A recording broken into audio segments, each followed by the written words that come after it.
Welcome back to a Celtic State of Mind. I'm Paul John Dykes, and this afternoon I'm delighted to be joined by Sean Connolly and Chris McElwain, where we'll be discussing Celtic 2, Hibs 0. Sean, an accomplished performance, dominant, and it could have been a lot more. There was a few good chances created, and yeah, well deserving of that victory, weren't we? Yeah, look, we've created a lot more chances in some recent games, but we played that game we gave Hibs the respect that they deserved in that game for the run that they're on, for having beaten us recently. We essentially played that game like a derby or like a European game. We focused on holding possession, playing out the back, not doing anything silly. There was large swathes of the game where we didn't create any chances. Like I've got from like in the first half, like 10 to 37 minutes, nothing created. 66 to 90 minutes, nothing created for us. But what stands out is that throughout the whole game, there was really only one chance for Hibs, and it was a very controversial one at that. So, like that's absolutely control of the game. We kept restricted them to essentially nothing, other than one snidey chance that they probably hopefully would have been chopped off in the first half. We kept the officials out. We played. The midfield and the defense just passed it so decisively, so sweetly, so cleanly. There was just nothing for Hibs to go on, and we just like suffocated them. And it could have been more. You're right. It could have been more. Daizen has that chance at the back post. And we start the game on fire, and it could have been much more comfortable if we do convert an early chance. But 2-0 is, we have 2-0 games that are more comfortable than that are less comfortable than this, sorry. And look, it was 2-0, but we didn't look like conceding at any point. So it was a good 2-0, a good performance, accomplished performance, a well-deserved win, and on to the semi-final. Yeah, on to the semi-final indeed. And the other teams already in there in the pot are Aberdeen and Hearts. One final game. Only one game a day, actually, over the 4 days. It's Livingston v St Johnstone, I think. That's right. Yeah, St Johnstone, and that's Livingston, on Monday night. I mean, Chris, at half-time, it was one of the situations where we had been absolutely in control of the first half, but we only had that one goal to talk about. And obviously, the second one came very, very late.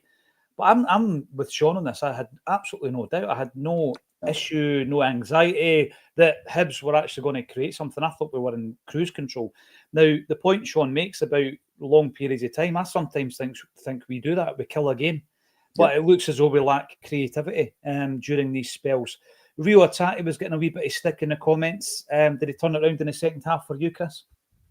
I thought he showed a lot more discipline. I thought he played well. It was, quite effective both ends of the park there. But I agree with the general consensus. I mean, normally when it's getting late in the game and you're only one goal up, you start to worry you're going to get hit with the sucker punch. But I didn't really have that vibe today. I felt it was we were very much in control. I thought there might have been another goal in the game at that point, but I could only see it coming for us. And actually, as it proved to be when Big Adam stepped up and got himself into a great position. Brilliant bit of play by Luke McCowan, I have to say, to create the chance. But we had, Sean said, we had chances to win it, and you're probably a little bit wasteful in the second half, something we've not seen recently. Daizen, unfortunately not to get that one, and kind of a bit unsure as to how that one didn't go in, to be fair. Yang had a great chance. There was the Yang we know and love with that chance. But to be fair, he actually came in and he was trying to get involved as much as possible, so no harm to him. He played his part as well. I think he actually passed to McCowan as well prior to McCowan's run. So, it wasn't pretty at times. Definitely one of the uglier real cup ties we've had. Hibs were pretty resilient defensively, but I don't think they offered very much going forward, as we've said. So job done. Takes us another step closer to the next two, getting through the next two competitions, hopefully getting a treble. But quite pleased with that overall. I think a few good performances on the park, but overall it was a nice, disciplined, composed performance for the most part. Yeah, I do think that going forward, there were some great passages of play. There was that time where Jota gets the ball and somehow keeps it in. Over the heads, man, goes down the wing, and you're thinking, I don't care if he shoots at that point. He deserves to shoot. If you make the chance, I think out in nothing, he created that. And I think, Jota's one of these players, Sean, that he comes back to the football club, and we're all kind of willing to give him a few months to settle in, and because of what's happened in the last 18 months of his football career. And he's done that a lot quicker, and he was part of the Bayern Munich game, and I seen him today, and there was wee flashes. I don't think he's quite got that understanding with Schlupp yet that we've got on the right-hand side with AJ and Kuhn. But once that clicks, it's going to be frightening up top. I mean, we'll get to Maeda, but I think Jota in flashes showed today that we can get him right back up to peak Jota. Yeah, there was times though he looked like he was kind of, I don't know, a little bit reluctant and like he looked a little bit tired towards the end of the first half. And he did turn it on at points. It's obviously got a touch, but his end product wasn't quite there today, which is, no major criticism. It's been there in the past, and he as you mentioned, that the chance that he does create one-on-one with Cadden was sensational. But I think when he's up at full fitness, he probably finds the top corner with that one rather than hitting the goalkeeper. He doesn't look, the Jota that we had before at the moment, but he's not far off it, to be honest. So I'm not giving him a major hard time there. It's good. In regards to Schlupp, I thought he was actually one of the better players on the pitch today. I thought when we're talking about tidy passing at the back, like his was excellent as well. And I thought he was very mobile, very, very sharp with his passing. And you're right, he didn't quite have the overlap with Jota today, which was interesting because he has shown that at times in the past few weeks, but today he had more of a holding role. Again, I think that came down to respecting the opposition and the main goal today being, keeping the clean sheet, stopping them from creating chances, and I think that was well accomplished.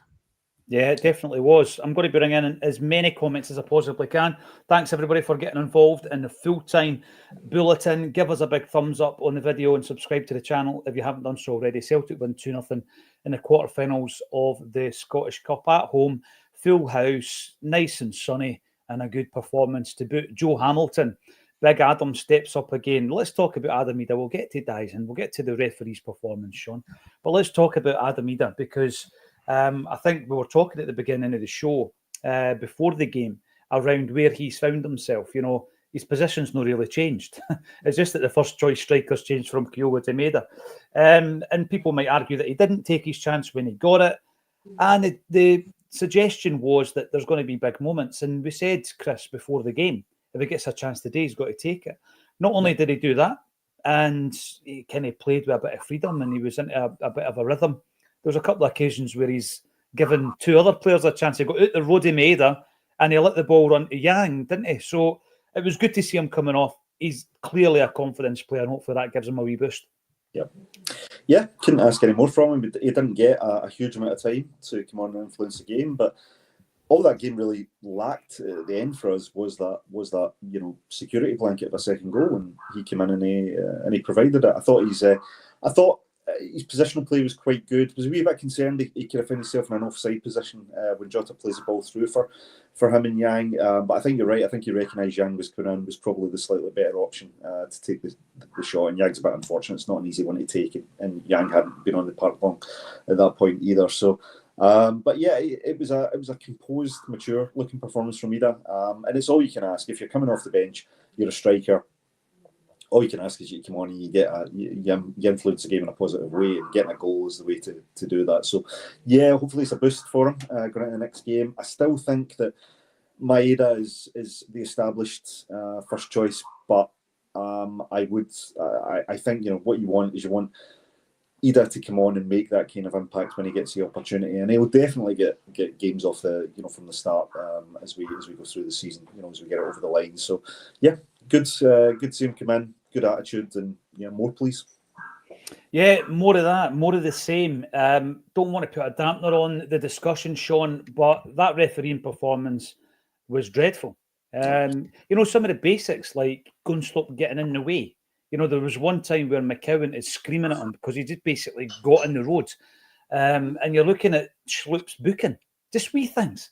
Schlupp gets booked for, running towards the general direction of the ball and the Hibs player running into him. It was bizarre.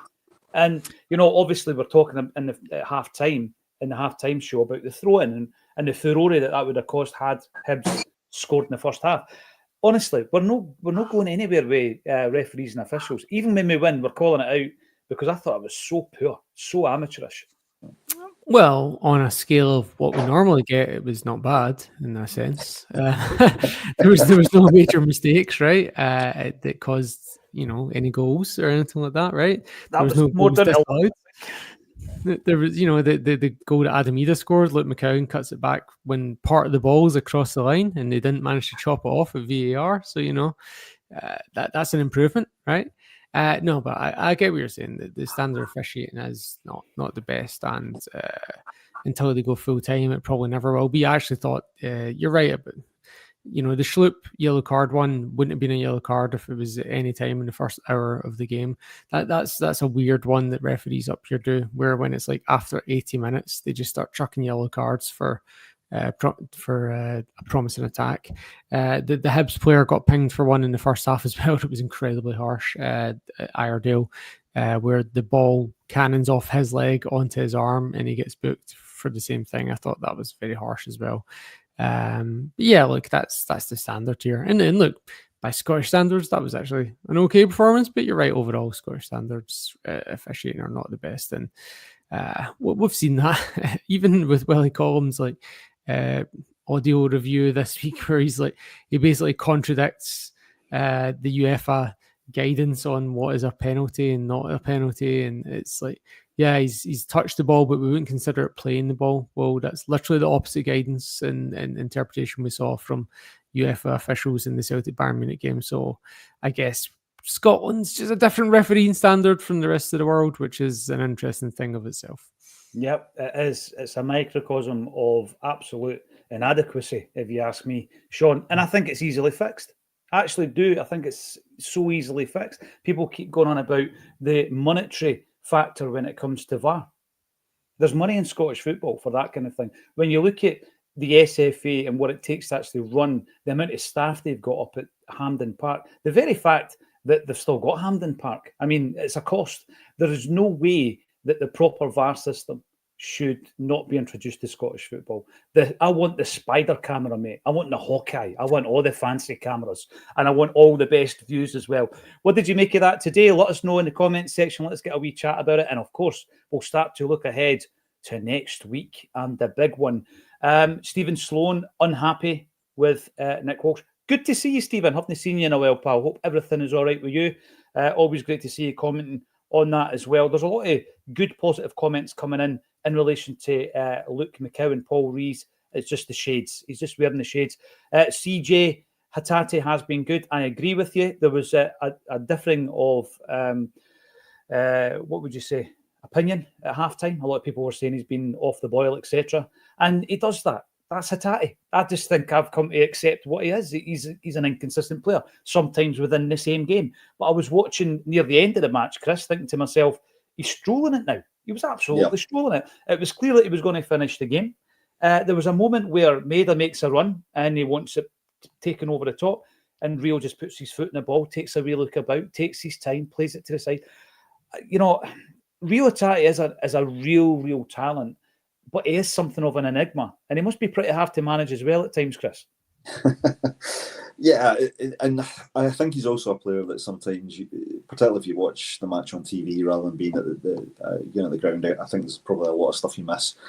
What I like about the way he played towards the latter part of the game today was, as you said, he showed that composure and that kind of game management intelligence. He recognised that, okay, we're in the lead here. It's more important actually for us to retain possession at times rather than risk giving Hibs a quick break where potentially then they come back to draw the game. So I thought that there were periods towards the end of the match, particularly when Callum McGregor went off, that Reo kind of stepped up and he played that role of retaining the possession and just keeping us in control of the game. But I think he is a player that's always going to divide opinion by simply the nature of the way he plays. I don't know if I'd call him quite the number 10 or the traditional number 10 yet, where he sits behind the front man and kind of feeds it and is very creative. I don't really know what Rio's role is within the team, because sometimes he's very much the enforcer, sometimes he's very much the guy who's trying to play the creative way, and sometimes the goal scorer, so he kind of flits between that sometimes through the duration of a single match. But I think we're a better team with him, particularly when he's on form, and we saw it today. He made a meaningful contribution to the game, some good passing, involved in the goal, and then later on, as we said, towards game management. So I get the frustration. I do. I mean, I'm up there, turning the air blue when he's or turning the air green, if you want to say, when he's when he's missing 10, 15-yard passes but under no pressure. But then he'll play a penetrating pass that will take 3 or 4 defenders out of the game and give us a chance. So it's like I say, I think you've got to take the rough with the smooth with a player like Hatate. But he offers enough for me to stay within this team. I would love him to be part of next season's squad. Yep. I'm always of the view that I hate losing quality players at a Celtic squad, because not only have you to replace them and sometimes give them time to settle, etc. Often, if you want to improve, you need to buy two for the one that you lose. So Reo Hatate, for me, should be part of the squad. A lot of people think that his cycle is coming to an end. I hope it doesn't. Jungle Lion, you've got to remember that Scott Brown is a Fifer, and it's the good Fife coal dust. It gets everywhere, mate. It gets everywhere. You turn on the tap, it's there. You shower, it's there. So I'm not sure he is dying that here. But it does look a bit sus when you think of the bald Bruni that we saw for years at Celtic. I can't get used to it. FGC, when do we draw Hearts or Aberdeen? Good point. I'm pretty sure the draw will be after the St Johnstone Livy game tomorrow night. And AR is actually saying that St Johnstone or Livy will do nicely. When you look at the Hearts and Aberdeen proposition, Sean, despite their league placings, Hearts are probably on a better run of form at the moment, aren't they? Yeah, they had a good win in the Cup against Dundee, and they had a good result, I think it was against St Mirren last week. So they are in a good run. They did start pretty low down in the table like Hibs, and have kind of clicked into form and climbed back up in the last couple of months. So, but that said, Aberdeen have kind of clicked in the last couple of weeks as well. So I think either of those games will be difficult, but at Hampden, I fancy us against any team.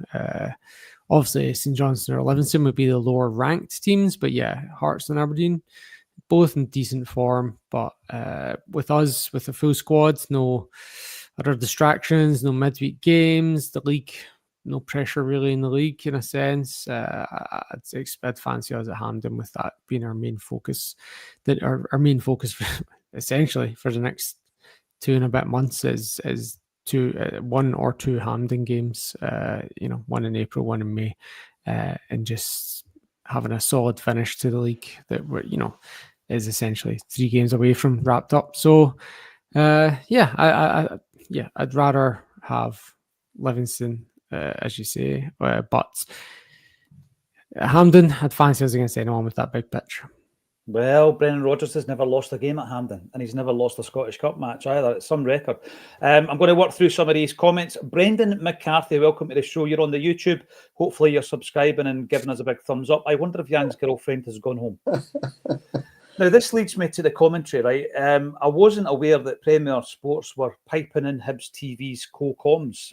Michael Stewart, I thought, when he came into the Scottish football scene as a pundit and as a commentator, I found him bold, balanced, and very interesting. He obviously had a bit of an intellect. Now he's just bland. He's a Xerox, everybody else, and he absolutely hates Celtic. Every single thing that went today was Hibs, Hibs, Hibs.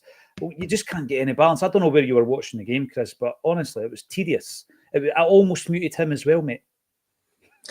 Yeah, I tend to just kind of try and drown out the commentary. There's a few decent commentators this season, but yeah, I don't think that was one of Michael Stewart's better performances. If I'm honest, I thought there was some wild takes in there.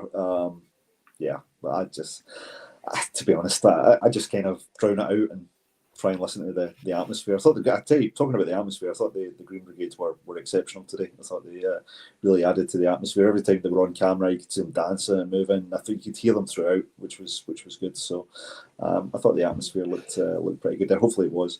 But yeah, I don't know. I just think All you want is a bit of balance, and from an ex-player, a bit of an insight. You just want a wee bit of an insight.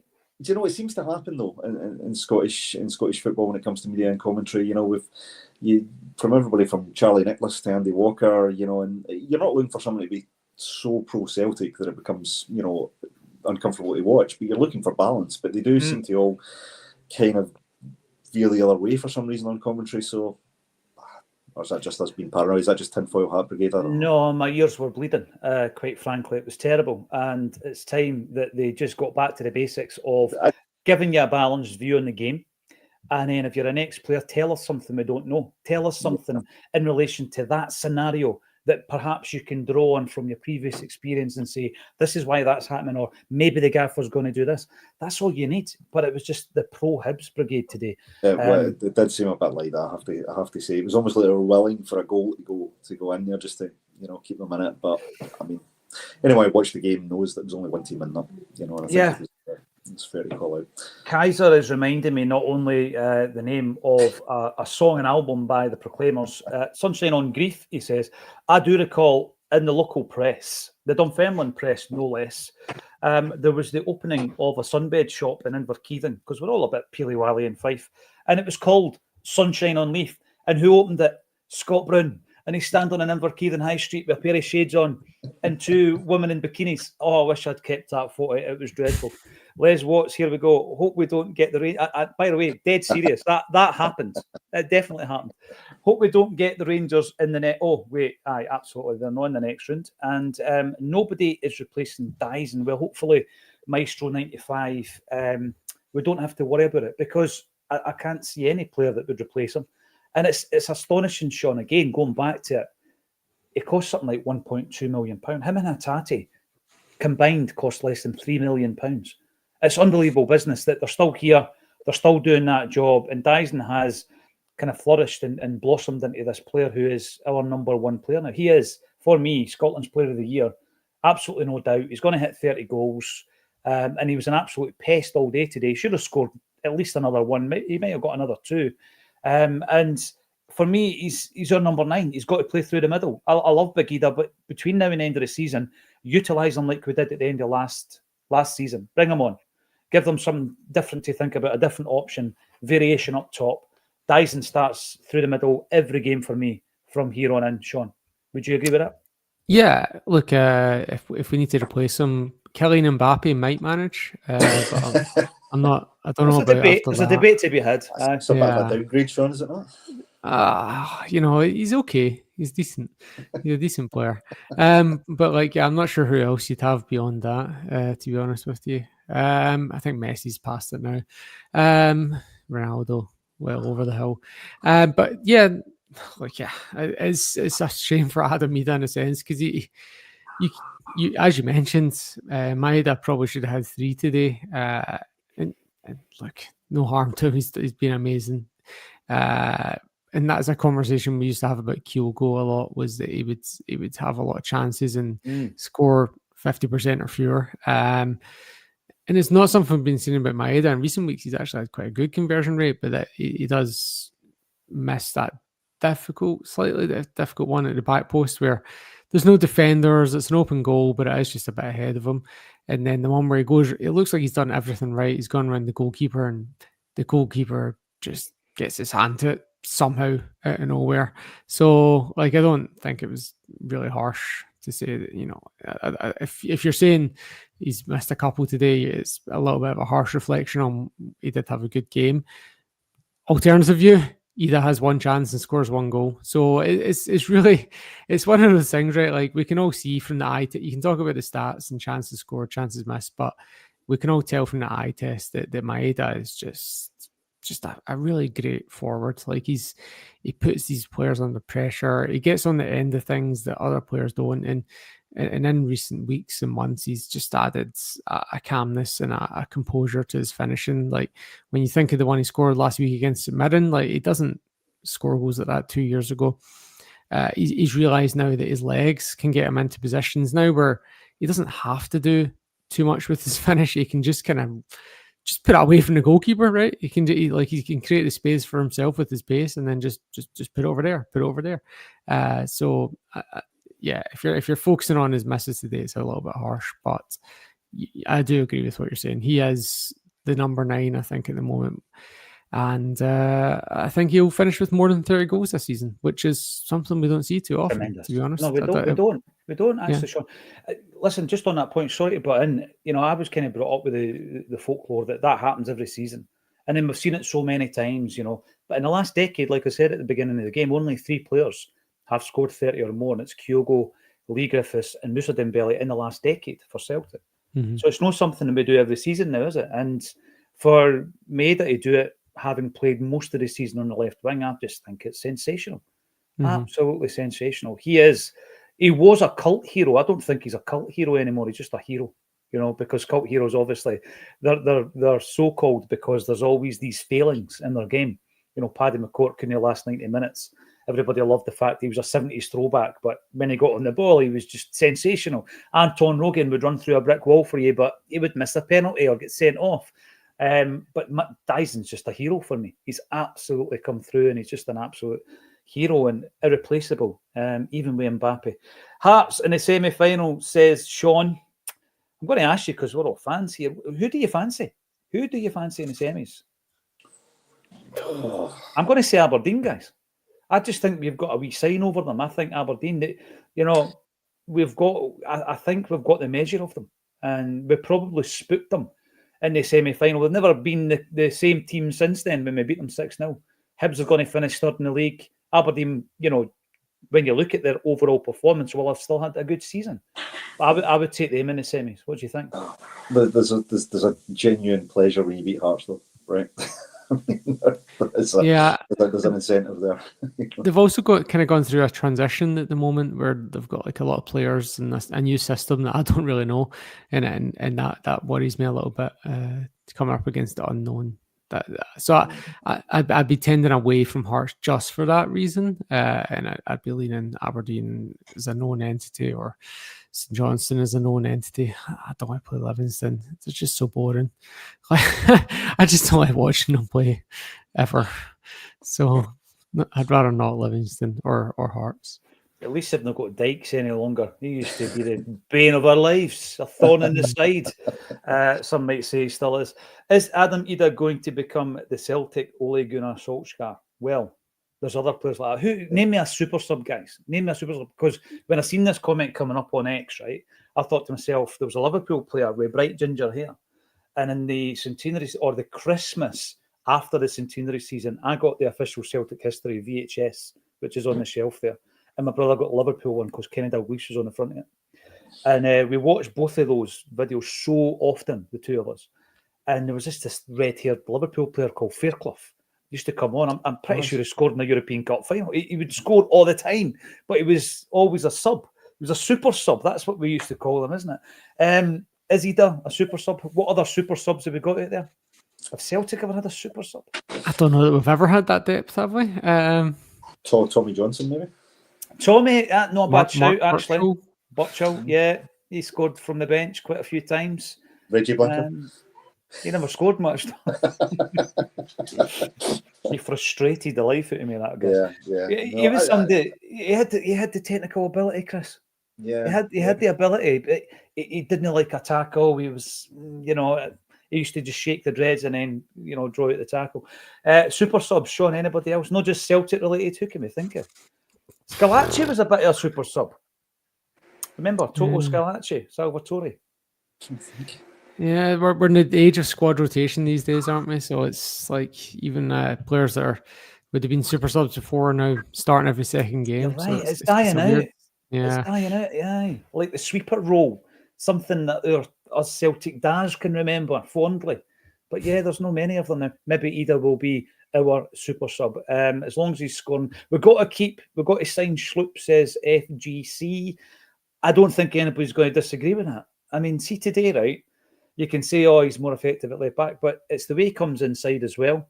We know that he can play in a number of different positions. For that reason alone, I think if you get a player, Sean, who can play 3 positions, then he's worth his weight in gold in terms of the squad. You know, we know that Tierney's coming for the left back role, and Schlupp might not want to be playing second fiddle to someone, but because of his adaptability, we'll be able to. He's versatile. We can play him in 2 or 3 different positions. I'd bring him in. Yeah, look, you're saying, you mentioned the point, he is adaptable, but so far he's only played 1 position, which is also interesting. I think what might actually work in our favour is his age. The fact that he's 32, it could be an Aaron Moy style, come in, pick up a couple of trophies, twilight of the career sort of thing. And yeah, we expect that Kieran Tierney is going to start most games next year, but we also think that about Luke McCowan, and he's on like 33, 34 appearances, something like that. I didn't check this season. So that's the kind of level of games, well, potentially the level of games we're expecting Schlupp to play if he does come and play back up to Tierney. Alternatively, you could look at it as he's probably going to be playing like 12 to 17 games like Anthony Ralston. So tough one to call, right? Obviously, we want him. We would like him to be here. A great squad member to have if with him and Tierney on the left. I don't doubt that at all. So would he be happy to play in that role? I'm not sure. But at that stage of his career, hopefully we can entice him with Champions League football, medals, little payday, finish it off. Yeah. And like going back to that conversation we had at the beginning of the show about, players coming after their career seems to have kind of teetered out a wee bit. Joe Hart, Kasper Schmeichel, we mentioned that. The daft detectorist is in actual fact Jerry Taylor. Look closely at that avatar. And Jerry will be back very, very soon, but all will be revealed. And of course, if you want to go and check him out, there's his channel, The Daft Detectorist. All will be revealed. Where's Jungle Lion? He's probably in his wee man hut, The Daft Detectorist. Jerry, he'll be in his man hut, right? And if you've not seen it, check it out on X. We have promised to go there and do a live bulletin from his man cave. It looks tremendous in there.